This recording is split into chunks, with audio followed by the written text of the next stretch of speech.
Hello and welcome to A Critical Dragon, where I talk about narrative in film, television, and books. Although today I'm going to be talking about AI and writing. And the reason I want to do this is this is a very serious problem, but also there are a couple of things about it that we all pretty much understand. We all know, but sometimes we don't want to admit it. So I'm going to posit just a couple of things at the very, very beginning to give an example of this. If I walk into a bakery and I tell the baker to bake me a cake, and I give the baker lots of very specific directions about what I want in it and how I want it done and how I want it presented, and then the baker comes out with the cake, and then I tell them, okay, I need you to change this bit and this bit, and then I get the finished cake. I am not a baker. The baker did it. I didn't do it. I can't call myself a baker, even though it was my directions that helped create and fashion this thing. But it was the baker did all of the work. They are the baker. And without the baker, I couldn't have done it. The baker could have done it without me. Similarly, I go into a restaurant and I say to the staff, I want this type of meal. I want my steak cooked medium. I want the mashed potatoes combined with cheddar and bacon and a little bit of sour cream and some chives on the top. I give very detailed instructions about it. It comes out and I say, no, send it back. I need you to rearrange everything so it looks neater on the table. Again, they go and do it. They bring it back and I go, oh yeah, now I'm satisfied. This is great. I didn't create that meal. They did. I am not a chef. The chef could have done all of that without me. I couldn't have done it without the chef. Now let's talk about writing. I obviously work as an editor. A person sends me a manuscript and I go through it, I make notes on it, I say change this thing, or you might want to change that thing. There's an issue here, delete this, move these things around and send it back to them. They then do that. When they then publish their work, I don't say that I wrote it because I didn't. I edited it. They created it. I edited it. Now, let's say we go one step further. Obviously, I'm friends with a bunch of authors. If I said to an author, I have this idea for a story, it involves this, this, and this, or these plot points, X, Y, and Z, this character arc, A, B, and C, go and write it. So they go and write it. They send it to me. I go through it and I go, oh, no, but I need you to do that. I need you to make it funnier. I need you to change the tone here. I need you to use different language here and actually reduce the diction level because I want this YA. And I send it back to them. They do that. They send it to me. I didn't write the story. They did. And it doesn't matter how detailed my prompting to them was. They are the author, not me. So now when we get to the stage of AI, it doesn't matter if I tell an AI, I want this type of story with these sorts of characters doing these sorts of things. It is doing the writing. I tell it to write the story for me. It writes it. I can then edit it, but I'm not writing it. The AI is doing it. And you're like, oh, but that's completely different, AP. You're like, no, it's not. Think of the logic of it. I tell a computer program, create this type of writing. It is going to create the writing.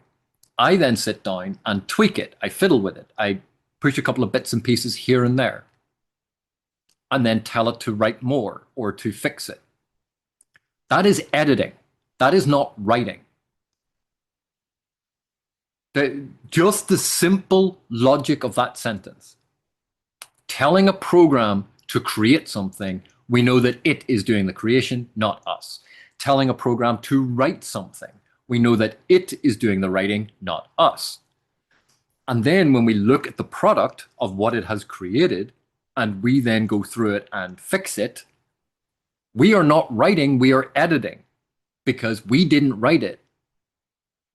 That's just how logic works. Now, can someone have success using an AI doing it this way? You go, of course they can.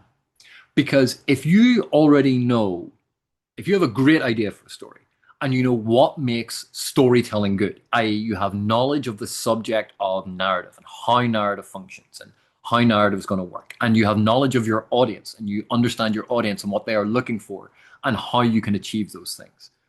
You can tell the AI to do all of that stuff and it will write your story. But you didn't write it, it did.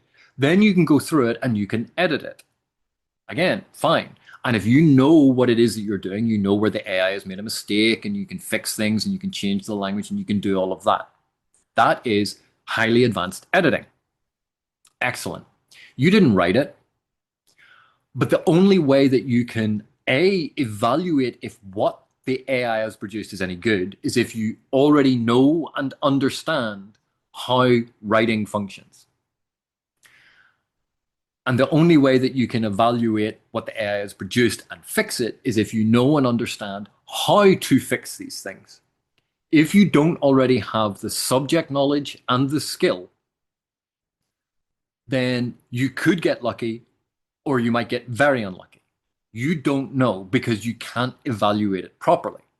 So AI as a writing tool only really works for those people who already know how to write. If you don't know how to write, if you don't know how to edit, then the AI may or may not produce something that is worthwhile. You don't know because you can't evaluate it properly. And that's the major issue. You have to trust what the AI has done is good. So, okay, that brings us on to, well, if we can trust what the AI has done is good, then okay, we're into a different discussion. But the issue is with all of these LLMs, we know that we can't trust what the AI has done is good. There are a whole sequence of YouTube channels that publish space opera stories. And there's about 7 stories that they have. And they just run iteration after iteration after iteration of these. They are all, the vast majority of them at least, are AI generated. There might be 1 or 2 originals that people have written, but the vast majority of these are AI generated. And one of the big giveaways is there are plot holes. Character description is inconsistent, repetition of phrases, very clumsy use of simile and metaphor, like all of these really bad things that anyone who had written a story and had tried to fix it would spot as issues. They would go, oh, look, it's a space battle. Um, it's this space battle. What was it? It was as chaotic as a war zone. Yeah. No, it's a space battle. It is a war zone. It's not there. There is no simile here. That is the thing. But clearly, the AI doesn't know that, and the person who had created this story didn't know that. They gave basic parameters to an AI, had it generate this slop. The characterization of some of the characters radically changed throughout. The physical description of characters radically changed throughout. One of the spaceships disappeared, reappeared, disappeared again. There were huge plot holes all the way through it. But if you put it on in the background, listening to it as a YouTube video in the background while you're doing your washing up, you maybe didn't notice. But it's really, really bad. And the thing is, you can mass produce this slop. You can. But could you have turned that into something good? Not really. It would have required more effort to go through that manuscript to fix than it would have taken to actually write the story from the beginning because there were so many issues with it. And this is the issue with AI writing. First of all, it doesn't make us writers. It makes us editors at best, or uppity customers at worst. Secondly, actually, you know what? I'm not getting into the ethical issues of trying to pretend to be a writer by using programs that have allegedly been based on stolen authors' work. There's a whole ethical conundrum there, and that would be better suited for people who have much more interest in explaining the ethics of using stolen work. The analogy we would use in law would be fruit of the poisoned tree. If the tree is poisoned, then what it produces will also be poisoned. That may be an issue, particularly if we're trying to say that we are authors and we are potentially using other authors' work in order to create something. There's a big ethical thing there. So let's sidestep that. So let's then think about, is it actually a time-saving device? If we want to become better writers, in fact, if we want to become better readers, we need to actually study these things. We need to read the books. We need to read the stories. Whether we enroll in a class that is a bit of a shortcut because you're getting guidance and help in different approaches and how to read, how to analyze, the different techniques and tools that we can use. That's what classes are. That's what university and college and high school, that's what these things teach us, these skills that we can then practice. And it's a shortcut because do we need those things? No, because we could go out, we could get a library card and we could sit in a library and read all of these things and make notes and see, oh, well, where's the evidence for this? And we can practice it over and over again. The big benefit of college and these sorts of things is they are shortcuts. They are a way to get guidance that helps us learn faster. So does the AI help us learn faster? Well, no, it actually doesn't. And I've seen a lot of people talking about using AI as a teacher, as a way to learn something. But we know that AI hallucinates. Now, that is a very polite term for what an AI does. An AI, in essence, very confidently and persuasively articulates things as fact, regardless as to whether or not they are facts. And this is called hallucinating. They've made stuff up.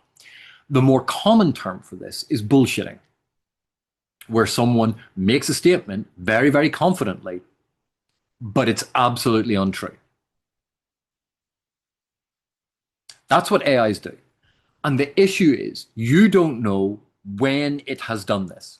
It could be on a very minor point, or it could be on a key crucial point. So if you're trying to learn something from an AI, you can't trust its output because you don't know when it has done one of these things. Secondly, on this subject, the AI is going to teach you this. Where did it learn the material? First of all, it doesn't know any material. It is regurgitating with a very sophisticated word prediction algorithm. Very sophisticated. It is regurgitating stuff that it has come across, saying this word goes next to this word in this context, essentially. Where did it get that information from? TikTok videos, YouTube videos, articles online, journals. The problem is it's not differentiating between any of these things. So if we take an example, let's say I wanted to learn about how to plant strawberries to get a good harvest. And I ask the AI. So the AI gives me some details. Right. So I run through this whole thing and all the strawberry plants died. I'm like, but I did exactly what it said. It turned out that half of the directions were from this horticulturist and the other half of the directions were about a completely different method by, it was popular on TikTok about this fancy thing that people were doing for a bit of a laugh because it got clicks. And lots of people were doing it. And because a lot of people were doing it, it overwhelmed the algorithm and it thought that this was very important information. Now, does that happen? We don't know, but it's a potential in this because the AI doesn't distinguish between reputable sources. How do I know it doesn't do this? I'm obviously not an AI engineer because I've seen students use it where it makes up sources, where it makes up quotations, where it has very definitively stated that Othello talks about jealousy being the green-eyed monster. You know, Othello doesn't say that. Iago does. But there's the quotation attributed to Othello, an entire paragraph of analysis of why it's important and why when Othello says this, this has importance for the play. All very confidently stated. All of it absolute bullshit. because the AI is just making stuff up very confidently. It makes things up, but you don't know when it is going to make things up. And so learning from this, do you know when it has made a mistake like this? Well, no, because you're relying on the AI to be trustworthy to give you the information. If we are using an AI to teach us something, and we have to double check every single thing that the AI tells us, then why are we consulting the AI in the first place? Why not just go and read one of the authoritative sources on this instead of the AI? This is the big issue. If AI is meant to be a time-saving device, if AI is meant to take some of this drudgery off us, the difficult things that we have to do, like compose an email, as if that is somehow difficult. Like, there's a reason form letters exist. You can write out 3 or 4 different email templates, save them on your desktop, and then copy and paste across the thing and fill in the details. That's essentially what it's doing. And if you know how to write a good email, you can create good templates. Oh, but I need the AI to do it because I can't think of how to email someone a short message. And this is the other aspect. Relying on the AI to do these things means that we're actually atrophying our own skills. We're not developing them. We're not becoming more confident with it. And so if you are using AI to analyze figures for you, to analyze data for you, what happens when you cannot access the AI? And you might think, oh, well, that's never going to happen. I always have my smartphone with me. All right. Let me posit a very common situation that occurs. You're in a meeting. You're surrounded by other people in this meeting. And they have put figures up on the screen. And they have asked your analysis of that and what it's going to do to your department, or how that's going to impact your part of the business. You cannot, in the middle of the meeting, pick up your phone, point it at the screen, take the image, and then ask the AI to analyze it for you. You're meant to be able to do it. Another common one. You're sitting working away at whatever your job is, and someone pokes their head around the door and they said, oh, I need you to explain this part of your report. So you'd compiled a report, but if you'd used an AI to do it instead of doing it yourself, A, you're not 100% sure what's in the report, because time saving. You fed the information in, it got the report, you sent the report off, you didn't bother reading it. Now someone's asking you to explain something that's in the report. And you can't say, oh, hang on a second, bring the report up on your screen, feed it to the AI, and then type in their question. You need to be able to do it. And so AIs are only useful, if we're going to say that that they're useful at all, in this context. I'm not talking about some of the other uses, like analyzing images to see long forgotten areas that may have ruins in them, or looking at huge data sets in order to discern different patterns that we can then go and double check. But if we're using the AI to do our analysis for us, and then we are using the AI to communicate that analysis to other people, then we're not practicing the skills necessary to analyze something. We're not getting good at it. We also don't fully know or understand what's in the material that the AI has done. And when other people are then using that, then our name is on it. And this actually came up. I saw a YouTube video of a professor who was yelling at a student because the professor had told them to read through a 100-page document in order to come up with an accurate summary, because they needed to understand this information, so they needed to summarize it. So read through the whole thing and summarize the key points. And this student had just fed the document into an AI and told the AI to create a summary. And the professor was yelling, going, but you didn't do it. I did. Look, I have the summary. But that student didn't know what was in the report. That student was entirely trusting that the AI summary was 100% accurate, that the AI hadn't changed the meaning of anything, that the AI hadn't inverted the meaning of things, that the AI hadn't made up figures. They were trusting that it was accurate 100%. And there was no way for that student to check because they didn't know what the material was. So the only way that these AI tools in this sense could be useful is if you already have the subject knowledge and you already have the expertise and the skills. Because then you could dictate something to the AI, get it to do it, and then go through it and fix it. Go through it and see if it was useful. Take the bits out that are rubbish. You can recognize that immediately because you already know the material. And this is why people were talking about the hypocrisy of professors and lecturers using AI to generate slides when students weren't allowed to generate essays. And you go, well, for a start, they are fundamentally different things. When a student is generating an essay, they are trying to use the essay to show how well they understand the work because they are trying to learn the skills and material, and they're using the essay to demonstrate that to their professor. Whereas the professor already has this knowledge, understanding, and material. So they might ask the AI to generate 40 slides. They then take those 40 slides, go through, fix them, and go, oh no, well, I'm going to move that around because they're trying to find a way to effectively teach the students, to find a way to communicate it. And they already have the knowledge and skills, so they can do that. They're not using it to try and learn. The purpose is entirely different. And in order for the lecturer to do that effectively, they actually have to know and understand their subject, and they have to know and understand teaching. And ultimately, they're putting the stuff up. And it's not that they just put the stuff up on the board and walk off. They put the stuff up on the board, and then they're explaining it to the students. That's the teaching part.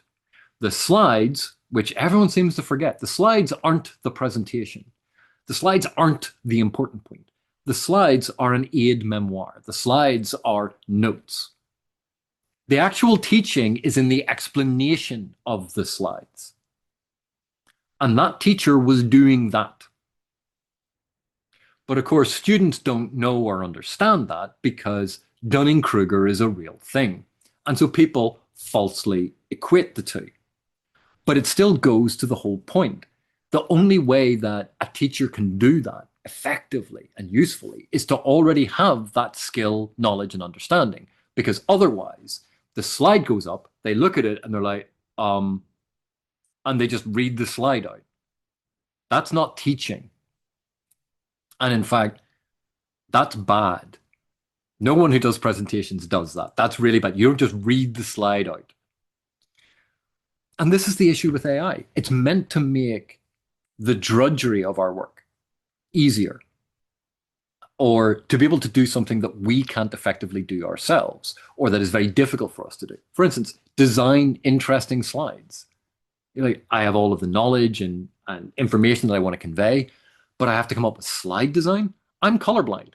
It's very difficult for me. And so if I can get an AI to generate the slides, then I can make sure that the material is accurate, because that's the important thing for teaching. And the presentation is irrelevant to me. I much prefer teaching with just a black slide and the text on it. But that's boring for my students. But the important part of teaching is being able to explain it. The number of students who, when they have presented work to me, and then I have very strong suspicions it is AI generated, and I go, explain this paragraph. And they look at it, and they read it, and then they reread it, and then they reread it again. Because this is the first time they're actually reading through it.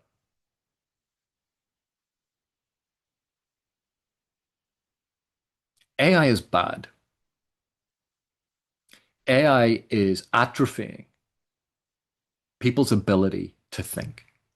It's called cognitive offloading. By getting the AI to do the thinking, by not checking what the AI has done, by not even knowing how to check what the AI has done, there's becoming this reliance on the AI doing things and assuming that it is fine. And if the AI has made a mistake, well, they didn't make the mistake, the AI did. But their name is on it. AI is bad for a lot of these things. unless you already know and understand the material, unless you already have the skills. Because even when I practiced doing, or I demonstrated with a very simple prompt, edit this for clarity. It's a very simple, straightforward thing to ask an AI to do with any passage. Edit for clarity. And it changed the meaning of sentences. It changed the meaning of paragraphs. And someone in my comments said, oh, you need a better prompt. A better prompt than edit for clarity. Edit for clarity for a 15-year-old to understand. How would that fix the fact that it changed the meaning of the text? It doesn't. It fundamentally broke the rule of what it was doing. It didn't edit for clarity, it changed the meaning. And it saw no problem with that. And in fact, going through it, I had to double check and I saw that it had done this. And the only way to write really good prompts for this kind of stuff is to understand audience and intent and diction and style and tone. To understand all of those different elements that we're trying to teach people in all of these courses. To understand that when you're describing a war zone, you don't use a simile like a war zone because it is a war zone. It's a dumb thing to do. AIs don't know that. And if you don't understand that, then you cannot use it that way because it's not saving you time. And people say, oh, yeah, but sometimes you can't tell the difference between AI writing and human writing. Yeah, there are bad writers everywhere. And just because I might like something doesn't necessarily make it good. The issue is not that AI can't create good things, it's that it can't do it consistently. That's the issue. And you don't know when that consistency is going to fail. I have hours that I could spend talking about this because I genuinely see students struggling and falling further and further and further behind because of their over reliance on this technology, because it is not helping them, it is hurting them. I see all of these claims by people who claim to be authors using AI programs that allegedly were trained on work stolen from other authors and proudly claiming that they are authors.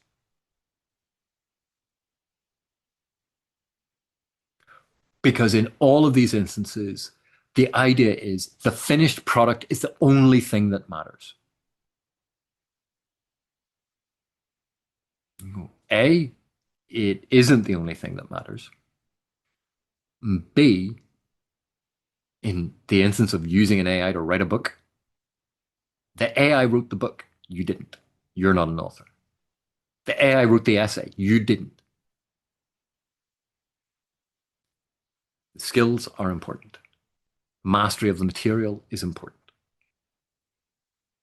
Being able to understand a large or read a large chunk of information, understand it well enough that you can summarize key points, understand it well enough that with those key points in your head, when someone asks you a specific question about that, that you will be able to formulate a logical, rational response. You'll be able to reorganize that information in a way that conveys an answer to that question, which shows that not only did you understand the information, not only did you understand the key points, but you know how to reorganize that information in a way that makes sense to your reader. Those are key skills.